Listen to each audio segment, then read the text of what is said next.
Ibrahim Traoré is on the target list for the next CIA topple, next French topple list. There's been protesters against him in France, but all around the world there are pro Burkina Faso protesters, pro government protesters, a lot of support, global support, Pan African support, straight up. Um, we're literally watching right now the United You States. even had Ibrahim Musa, Yeah, who's a cousin of Gaddafi. He's part of Gaddafi's tribe. He was spokesperson for Muammar Gaddafi. He's in exile. He came out in a statement in support of Ibrahim as well. nice, nice. So we're seeing the narrative because I'm glad you brought up Gaddafi because the last time a African socialist leader was pulverized in the Western spectrum, it was during the Obama administration. And Why do you think the Iranians are so reluctant to give up the nuclear program? In the moment that Gaddafi was conciliatory to the West and gave up his nuclear program post Iraq War 2003, in the moment he started doing that and he started negotiating, then he was toppled. So Iran's like, why are we going to give up a nuclear program? Because you're going to do to our country then what you did to Libya. Right. And Obama acknowledged when they asked him what was his biggest mistake as president, he said Libya. And he was talking to people like Hillary Clinton and Biden, the far right of the Democratic Party, and it was a big mistake, to say the least. Yeah, and Alex, you were more involved around that time because you got me by a few years, not a lot. Well, when I was in Venezuela only 4 years ago, I met a comrade from Libya who spoke Spanish, and he was one of the diplomats under Gaddafi's government that worked with Venezuela. So Venezuela had strong ties with North Africa. And unlike other parts of North Africa, like Morocco, Tunisia, Algeria, Libya has no connection to the French.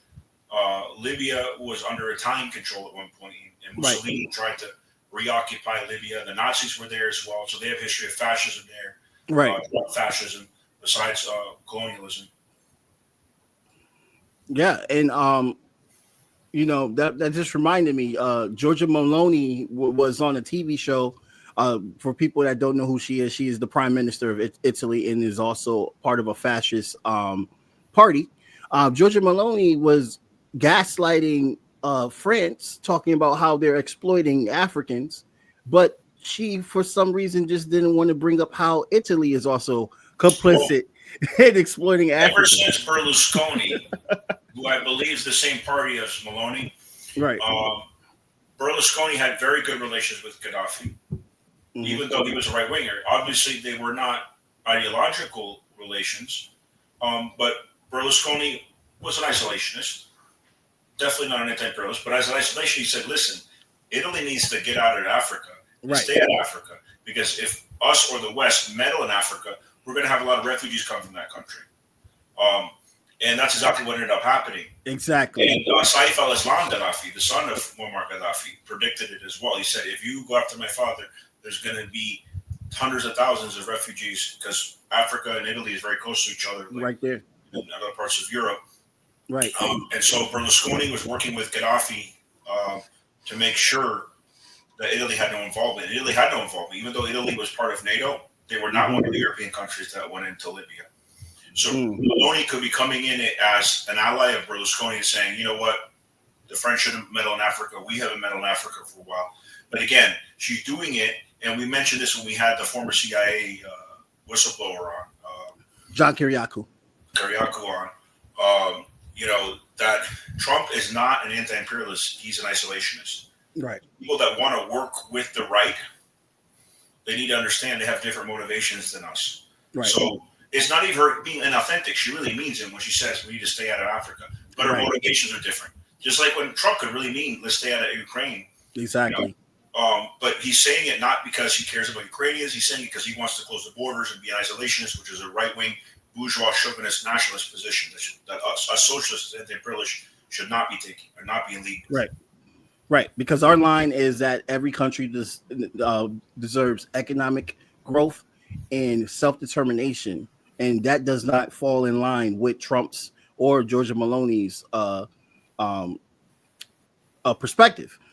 So it's important to remember that. And if you hear a socialist saying something opposite, that's not the way it's supposed to be. I think it's very interesting that it shows how much the world has learned from Gaddafi, because it was the West, and correct me if I'm wrong, because I was a little younger.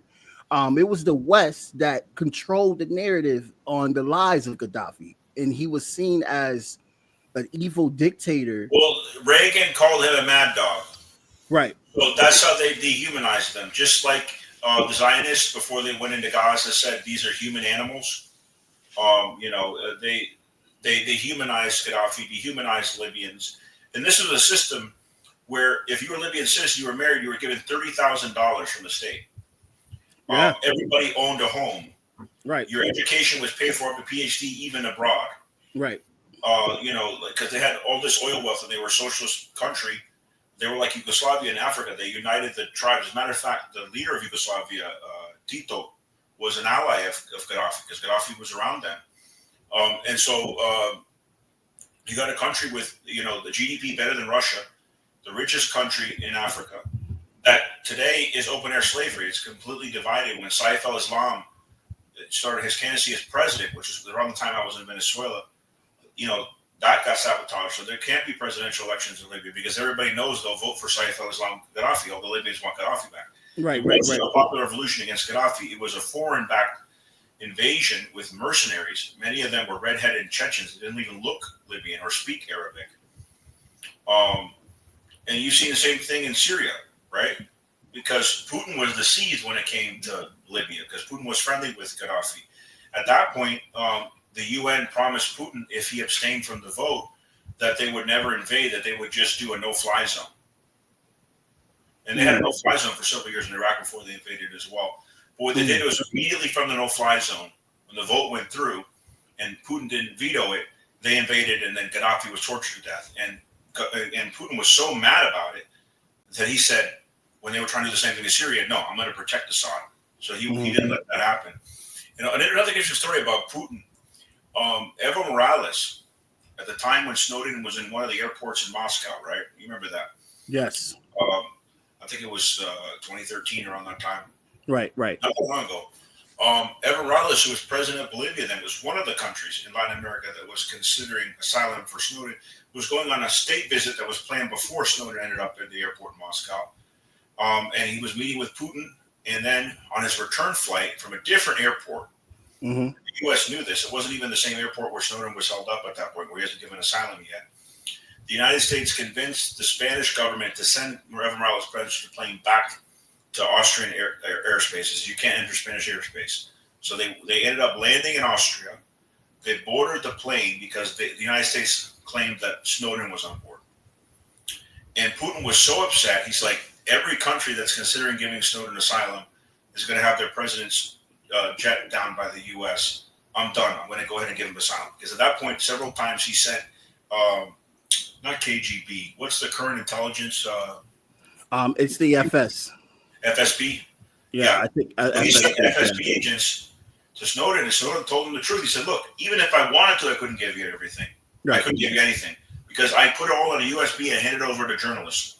Yes. He handed it over to lawyer Poitras and Glenn Greenwald. They were journalists that he trusted to help get him out of Hong Kong. He was going to go from Moscow to Cuba, then to Ecuador, I believe. And Bolivia was considering taking him as well. So what happened? It wasn't that he was cooperating with the Russians. It wasn't even that he wanted to stay in Russia. But Putin had enough. He said, you know what? I'm going to go ahead and grant this guy asylum. Right. And it was the U.S. policy of downing that plane that, had Putin end up taking the position that he did, just like he was pushed into invading Ukraine, or liberating, however you want to look at it. He was pushed into protecting Syria after his mistake of trusting the West will happen in Libya. So it's important to know this recent history to give you context when these imperialist narratives continue. For example, I studied the history of the British Empire in the former Ottoman Empire. They're meddling in Ottoman Empire, right, in the Turkish-controlled areas in the Middle East and North Africa. And for example, the British would say we need to go in and invade Syria and oust the Ottoman Turks because we need a humanitarian intervention to protect Christians. That was their justification. And then you hear that term again 100 years later, humanitarian intervention. Isn't it funny how they want to bring slavery to Libya and they call it in the name of humanitarianism? Yeah. While they're humanizing the leaders of the nation that are backed by the popular movements. So that's the reality we're facing. Yep. And no one wants to talk about the slavery that's now in Libya. No one wants to talk about it at all. But I have seen it and I've been wanting to address it. I'm glad you brought it up. It's happening. It's really happening right now. And to everybody that is ignoring it. By the way, the bodyguards of Gaddafi who were rounded up and killed alongside him were black. And they weren't even foreign black. They were, because they're a tribe that's a black tribe from Libya. They've always been there. Mm-hmm. They also invited, people from other parts of Africa to come, but to learn from the Libyan example. But like literally one of the last tribes to